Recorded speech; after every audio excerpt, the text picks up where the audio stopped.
Okay, hello friends.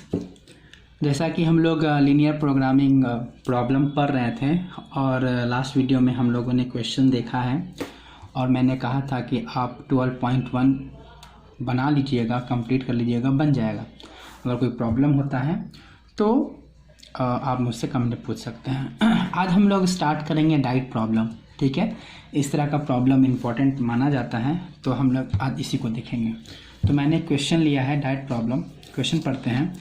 कहता है कि एक डाइटिशियन है, a dietitian wishes to mix two types of food in such a way that vitamin contents of the mixture. तो एक dietitian है जो दो टाइप का फूड है, उसमें विटामिन का मिक्सचर है, ठीक है। और मिक्सचर कैसे है? At least 8 unit of vitamin A and 10 unit of vitamin C.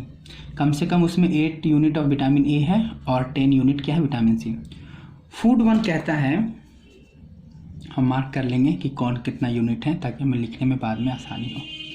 Food one कहता है कि 2 यूनिट पर केजी विटामिन ए है, ओके, एंड 1 यूनिट पर केजी क्या है? विटामिन सी है।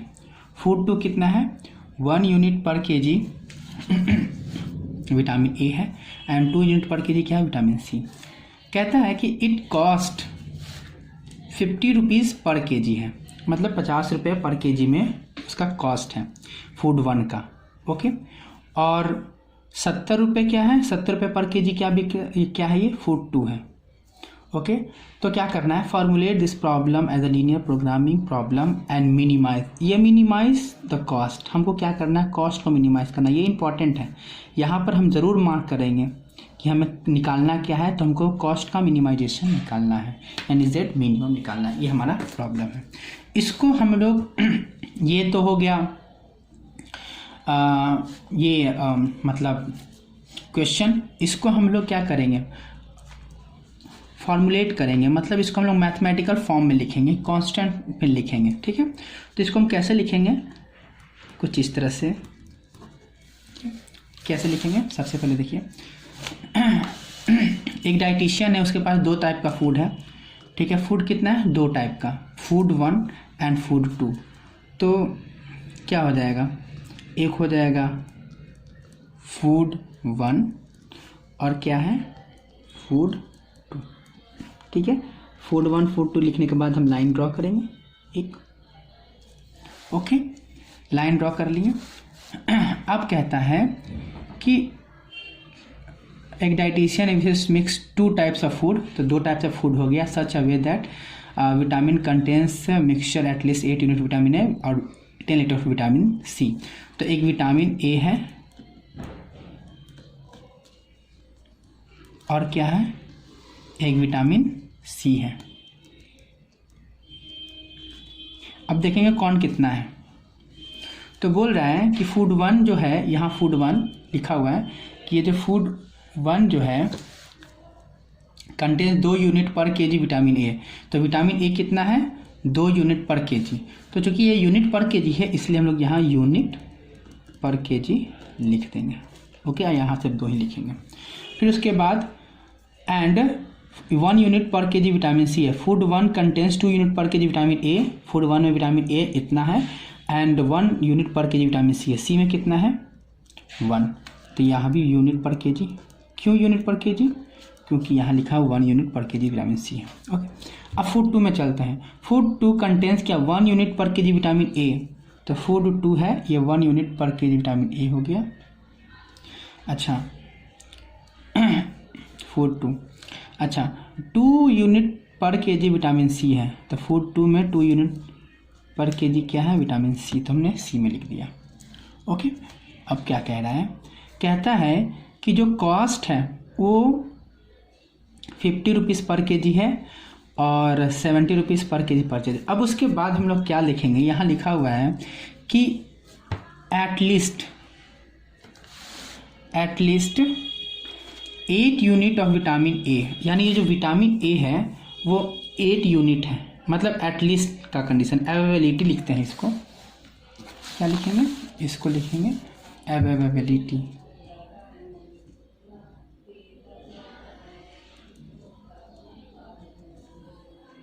ये हो गया अवेलेबिलिटी, स्पेलिंग थोड़ा देख लेना। तो ये 8 है, ओके। और फिर उसके बाद ये कितना है, विटामिन ए। और सी यूनिट क्या है, यहाँ देखो 10 यूनिट क्या है, सी, तो ये 3 यूनिट है। और ये क्या है, एट लीस्ट है, यहाँ एट लीस्ट लिख दें ताकि हमको पता रहे कि ये क्या है, एट लीस्ट है, ओके। एक इंडिकेशन देगा ये, क्योंकि यहाँ एट लीस्ट है ना, तो हमको कांस्टेंट लिखने में आसानी होगा, इसलिए हम यहाँ एक इंडिकेट कर देते हैं। अब हमको क्या चाहिए, अब हम मान लेते हैं लेट क्या मानते हैं, जो फूड 1 है वो कितना है, x kg मान लेते हैं, और जो फूड 2 है वो क्या है, y kg मान लिए। अब हमको क्या निकालना है, z हमको फॉर्मेट करना है। तो z क्या है, कॉस्ट है, टोटल कॉस्ट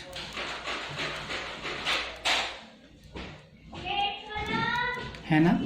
अब टोटल z क्या कहता है यहाँ पर कि जो 50 रुपीज़ पर केजी है फूड 1, तो 1 केजी का कीमत 50 रुपीज़ है। अब मेरे पास फूड 1 x केजी है, तो हम फूड 1 का टोटल कॉस्ट क्या हो जाएगा, 50x, क्योंकि 50 रुपीज़ केजी है और हम लोग x केजी ले रहे हैं, तो 50x। फिर उसके बाद प्लस 70 रुपीज़ पर केजी है फूड 2, और हम लोग माने कितना है, y केजी, ठीक है, y केजी हम लोग माने हैं, और ये 70 रुपीज़ पर केजी, तो 70 रुपये पर केजी है y2, y केजी माने तो 70 y हो जाएगा। तो ये दोनों को मिला देंगे तो ये टोटल कॉस्ट हो गया, ओके। इसको करना क्या है, मिनिमाइज करना है, ठीक है, ये हो गया। अब हम क्या करेंगे, ये हो गया, अब हम ये हो गया, ओके। अब हम लोग को क्या करना है, अब हम लोग को लिखना है ये subject to constants, subject to constants.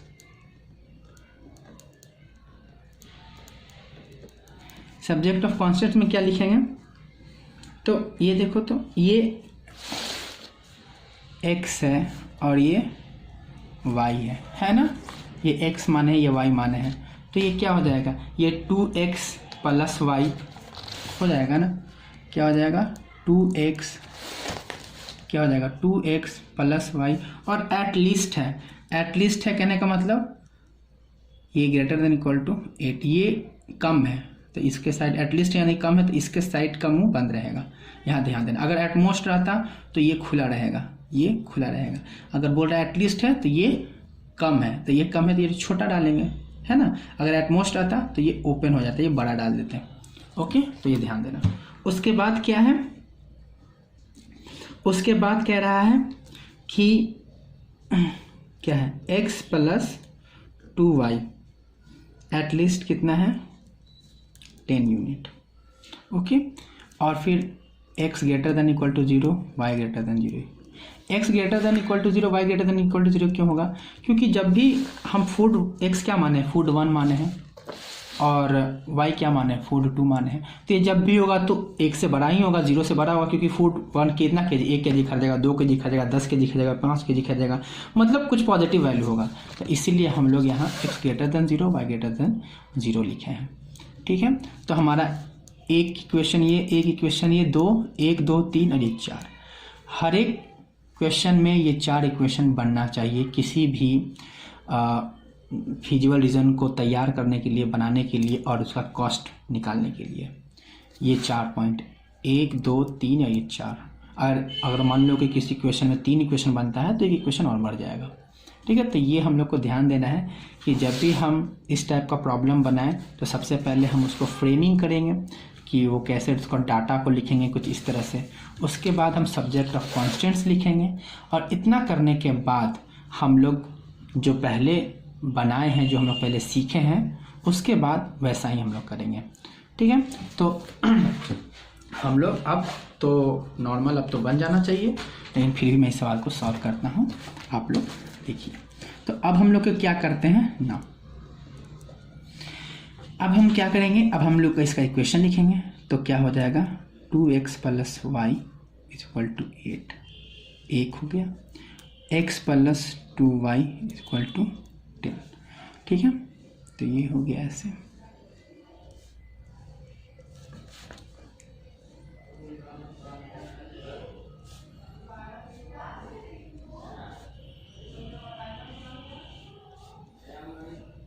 ये हो गया x y x y। Okay, अब हम एटलीस्ट 2 पॉइंट ले लेंगे।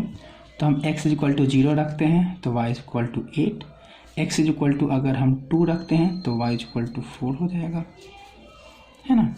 अब यहाँ x इक्वल टू 0 रखते हैं तो y equal to 5, x equal to अगर हम कितना रखें 2 रखें तो y इक्वल टू क्या हो जाएगा, 2 इधर हो जाएगा, 8 8 बाई 2 यानी 4, तो ये हो जाएगा। ठीक है, तो ये हमारा एक पॉइंट्स हो गया। अब हम इसको क्या करेंगे, ग्राफ में ड्रॉ करेंगे, उसके बाद फिजिबल रीजन बनाने की कोशिश करेंगे। तो हम लोग चलो ग्राफ बनाते हैं। मेरा ग्राफ पेपर है, इसको हम लोग ड्रॉ करने की कोशिश करें। सबसे पहले x axis y axis line draw करेंगे। ठीक है, x axis y axis line draw करने के बाद हम लोग देखेंगे कि फिजिबल रीजन कैसे तैयार हो रहा है। ठीक है, चलो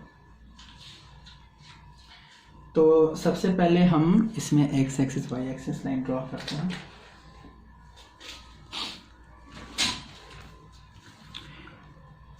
तो ये हो जाएगा,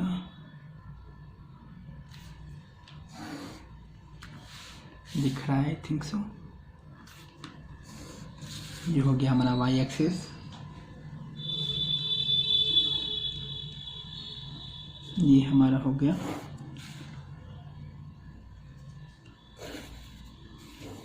एक्सिस। उम्मीद करता हूँ कि आप लोग को दिख रहा है। ये हो गया x, ये हो गया x डैश, ये हो गया y और ये हो गया y डैश। ठीक है, अच्छा ये तो है 0 0। ओके, अच्छा अब ये हम x माने हैं, ये क्या है हमारा, ये x है, तो x में क्या है, फूड 1 है ना, तो ये फूड 1 लिखेंगे, क्या है इन kg। और ये क्या है, ये हम लिख लिए फूड 1 इन kg। और ये क्या है, ये y एक्सिस है, y को क्या माने हैं, फूड 2 इन kg, ये लिख लिए। अब हम डाटा का हिस्सा है, डाटा को देखकर हिसाब से हम ये ग्राफ ड्रॉ करने की कोशिश करेंगे। तो ये हमारा क्या है, 8 मैक्सिमम जा रहा है, मिनिमम 0 है, तो हम लोग लिख सकते हैं 0 क्या लिखें, 1 2 3 4 5 6 7 8 9 10 लिख सकते हैं। ये देखो, अब यहाँ भी हम लिखेंगे वैसे 1 2 3 4 5 6 7 8 9 सो ऑन बढ़ते रहेंगे। ओके, चलो अब हम लोग क्या करेंगे, इक्वेशन, ये हमारा पॉइंट्स है, ये हमारा पॉइंट्स है। तो x is equal to 0 then y is equal to 8, यानी ये पॉइंट आ गया। तो क्या है 0 8 0 8, x equal to 2 y equal to 4, x equal to 2 y equal to 4, यानी ये है 2 और ये है 4। तो यहाँ से हम लोग एक लाइन, इस 2 पॉइंट से लाइन ड्रॉ करते हैं।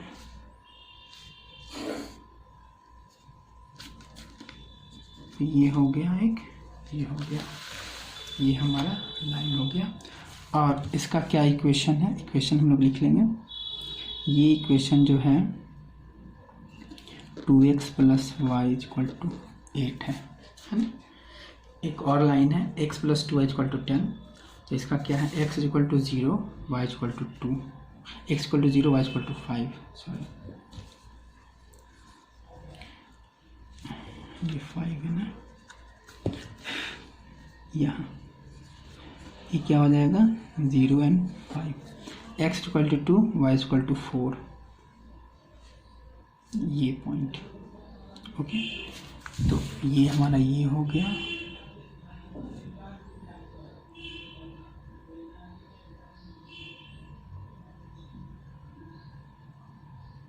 ओके,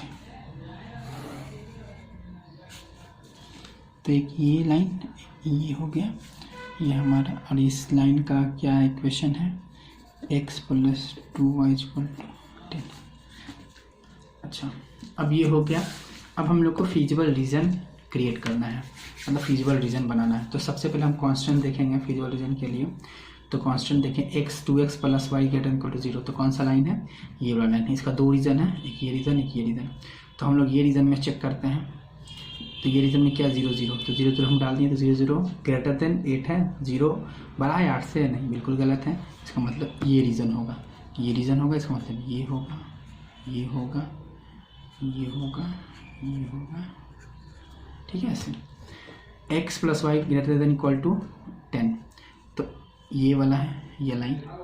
तो ये रीजन, एक ये रीजन। तो अगर हम 0 0 डालें, तो 0 0 डालें तो इसका मतलब क्या हुआ कि ये 0 बड़ा है 10 से, बिल्कुल गलत बात है। ये तो ये रीजन ना होगी, ये रीजन होगा। तो इसीलिए हो जाएगा, ये हो जाएगा, ये हो जाएगा। ओके, ये हो जाएगा। अब x ग्रेटर देन 0, तो x ऊपर वाला हो जाएगा, यानी ये पॉइंट, ये पॉइंट, ये पॉइंट। ठीक है, अब y ग्रेटर देन 0 यानी इधर, तो यानी ये हो जाएगा, ये हो जाएगा, ये हो जाएगा। तो हम लोग देख रहे हैं कि देखने का मतलब ये है कि ये देखो, ये रीजन हो गया, ये रीजन हो गया, ये रीजन हो गया। तो इसमें से ये तो बाउंडेड नहीं है ना, क्योंकि इधर तो नहीं आ रहा है, इधर जा रहा है। ये भी इधर बाउंडेड नहीं, क्योंकि इधर नहीं आ रहा है। हमारा बाउंडेड क्या है, ये ऊपर जा रहा है, ये भी ऊपर जा रहा है, ये भी ऊपर जा रहा है, ये भी ऊपर जा रहा है, ये भी ऊपर जा रहा है, ये भी इधर जा रहा है। इसका मतलब ये है कि ये रीजन होगा। ठीक है, ये रीजन होगा। और ये क्या है, ये अनबाउंडेड रीजन है ना। ये क्या है, अनबाउंडेड रीजन।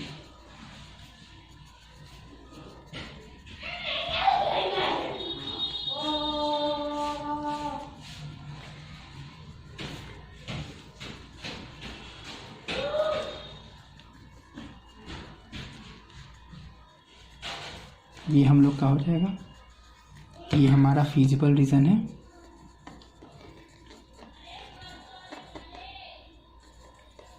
जो कि अनबाउंडेड है।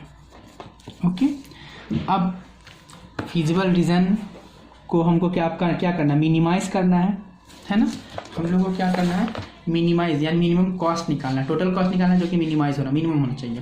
तो हम लोग क्या करेंगे, हम लोग करेंगे कि जो फिजिबल रीजन आया उसका कॉर्नर देखेंगे, कौन कौन सा कॉर्नर है। तो यहाँ देखो, तो यहाँ ये फिजिबल रीजन है, तो ये कॉर्नर आ गया। तो इस पॉइंट को हम लोग ए मान लेंगे, एक पॉइंट ये आया, इसको बी मान लेंगे, एक पॉइंट कौन आया, ये मान लेंगे।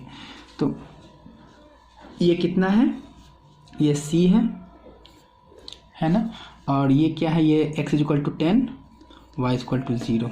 और कोई है, देखो तो 1 2 3, मात्र 3 ही पॉइंट आया। ठीक है, अब इन तीनों पॉइंट से हम लोग चेक करेंगे।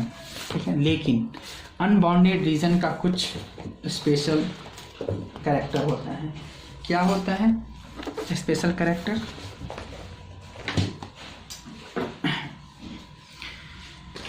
तो अनबाउंडेड रीजन के बारे में मैंने बताया था कि ये रहा अनबाउंडेड रीजन, ये है z equal to x plus b y. Minimum का केस है, ये मैक्सिमम का केस है। मिनिमम का केस ये है, मैंने बताया था कि ए एक्स, ये क्या, m is the minimum value of z if the open half plane determined by x plus b y less than m होगा, has no points in common with the feasible region, otherwise z has the minimum value. कहने का मतलब ये है कि जब हम z draw करेंगे, ठीक है, तो वो क्या होना चाहिए, फिजिबल रीजन में कॉमन पॉइंट नहीं होना चाहिए।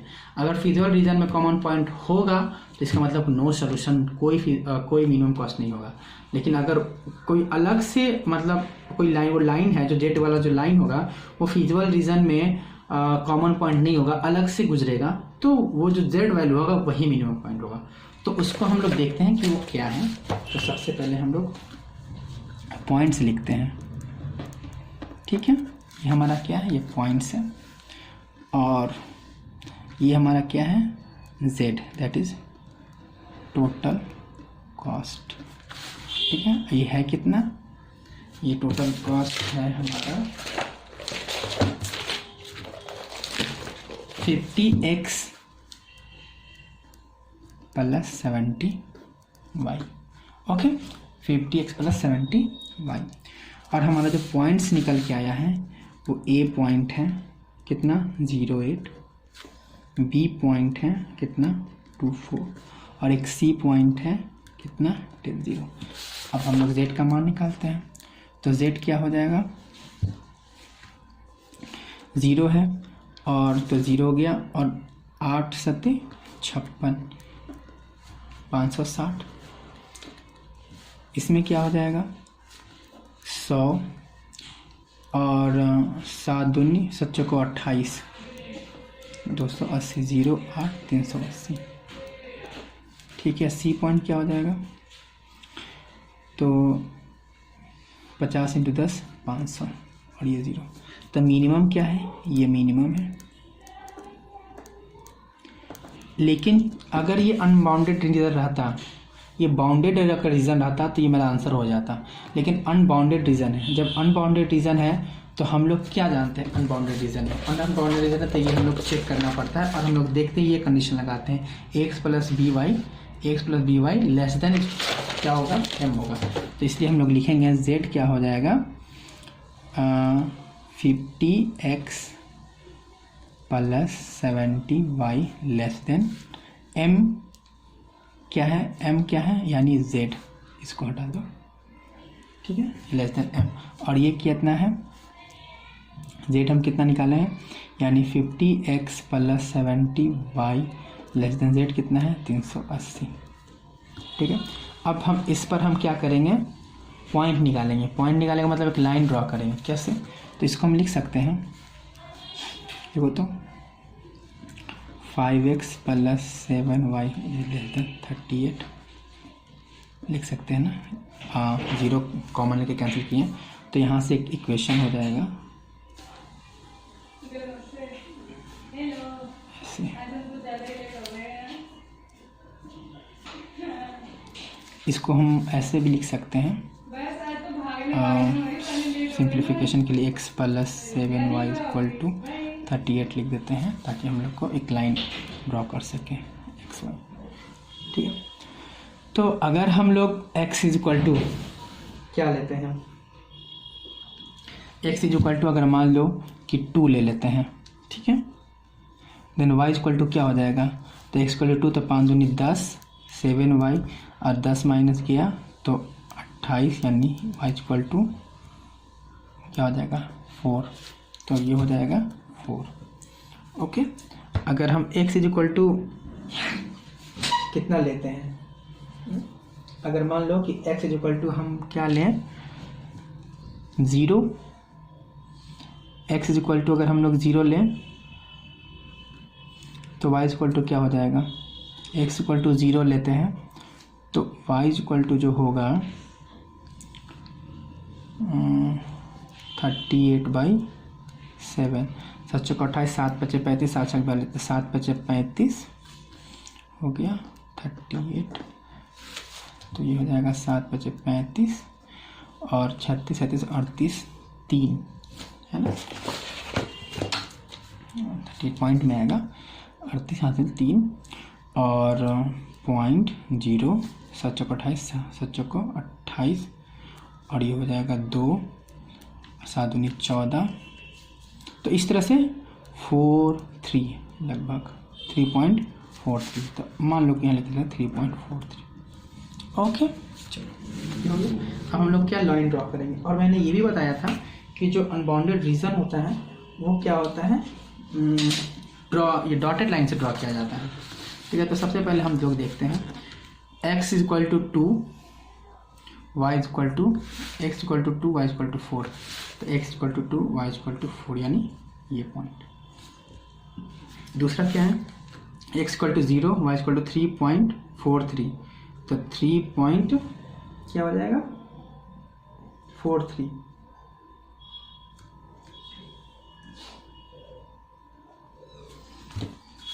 सात पच्चे 35, सॉरी 7 पच्चे 35 ना, 7 पच्चे 35, 5.43, तो कितना हो जाएगा, ये हो जाएगा। और ये 5.4 यानी 5 ये हो गया, ये 5 हो गया, और 5 ये 5.43 है आंसर।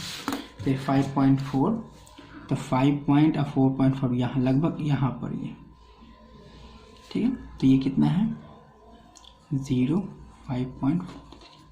अब देखो तो ये लाइन और ये लाइन हम लोग मिलाते हैं, ओके। और ये क्या है, डॉटेड लाइन से गुजरेगा,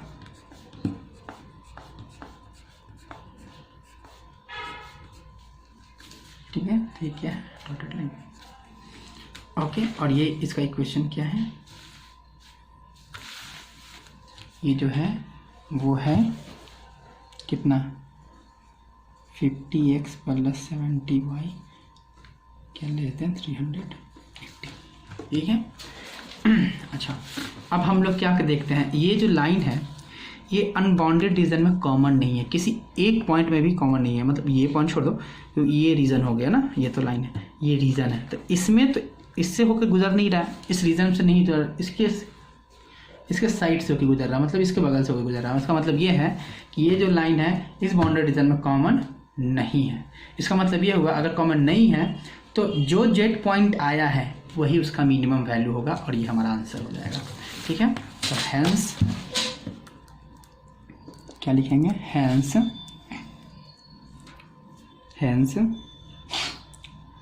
क्या लिखेंगे, जो क्या है व्हाट 50x + 70y < 380, ये जो है से 50x + 70y < 80, draw line, draw the region and this one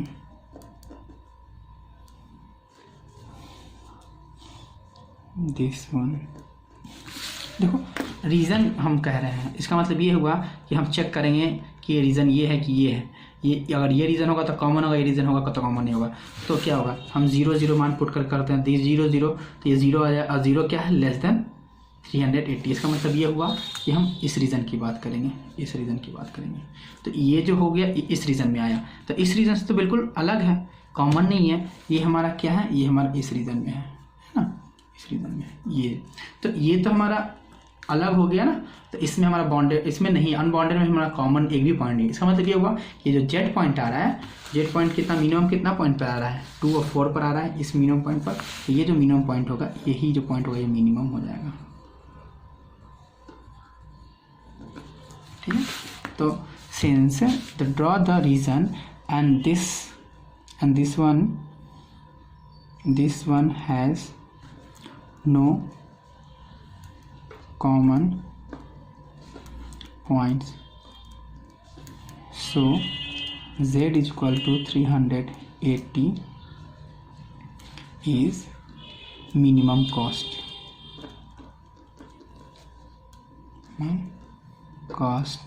at point what 2। तो ये जो हमारा होगा यही हमारा आंसर होगा, ठीक है। तो ये हमारा ग्राफ है, ये हमारा आंसर। तो इस तरह से हम लोग इस टाइप का प्रॉब्लम हम लोग सॉल्व करेंगे।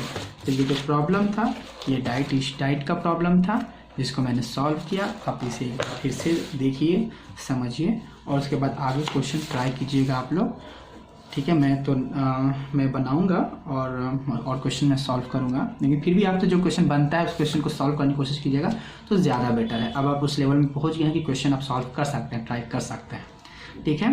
तो वीडियो को देखने के लिए धन्यवाद, थैंक यू। अगर ये वीडियो अच्छा लगे तो आप इसे लाइक कीजिए और सब्सक्राइब कीजिए, ठीक है, और अपने फ्रेंड्स में हो सके तो शेयर कीजिए। Thank you so much.